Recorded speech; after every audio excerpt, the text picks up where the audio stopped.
Hello guys, நீங்கள் பார்த்துட்டு இருக்கிறது சினிமணி விஜயபல சேனல். இந்த சேனலில் இப்போ என்ன பார்க்க போகிறோன்னு பார்த்தீங்கன்னா, நம்ம அரண்மனை 4ஓட ஓடிடி அப்டேட் வந்து இப்போ வந்து ரிலீஸ் ஆகிருக்கு. இந்த படத்தை வந்து நம்ம டிஸ்னி ப்ளஸ் ஹாட்ஸ்டார் தான் வாங்கியிருக்காங்க. இப்போ இந்த டிஸ்னி ப்ளஸ் ஹாட்ஸ்டாரில் வந்து ஒரு நியூ போஸ்டர் வந்து அஃபீஷியலாக அவங்க லான்ச் பண்ணியிருக்காங்க.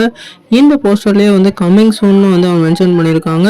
அதனால இந்த படம் வந்து நெக்ஸ்ட் வீக் வந்து ஓடிடி பிளாட்ஃபார்மில் வந்து ரிலீஸ் ஆக நிறைய வாய்ப்பு இருக்குது. நம்ம அரண்மனை 4 வந்து இந்த வருஷத்தில் ரிலீஸ் ஆன one of the blockbuster மூவின்னு சொல்லலாம். குறிப்பாக 100 கோடி கிளப்ல இருந்து இந்த படம் வந்து இணைஞ்சிருக்கிறதா ஒரு அஃபீஷியலான நியூ போஸ்டர்லாம் லான்ச் பண்ணியிருந்தாங்க. அதனால இந்த படத்துக்கு வந்து இப்போ வந்து ஓடிடியில் வந்து நிறைய பேர் பார்க்கறதுக்கு வந்து வெயிட் பண்ணிக்கிட்டு இருக்காங்க.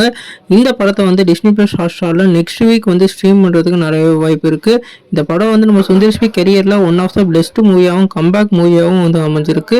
நீங்கள் சொல்லுங்கள் ஃப்ரெண்ட்ஸ், இந்த படத்தை வந்து ஓடிடியில் வந்து பார்க்கறத பற்றி என்ன நினைக்கிறீங்க கமெண்ட் பண்ணுங்கள். அது மட்டும் இல்லாமல் இந்த சேனலுக்கு புதுசாக அந்த சேனலை சப்ஸ்கிரைப் பண்ணுங்கள். இந்த வீடியோ உங்களுக்கு பிடிச்சா லைக் பண்ணுங்கள்.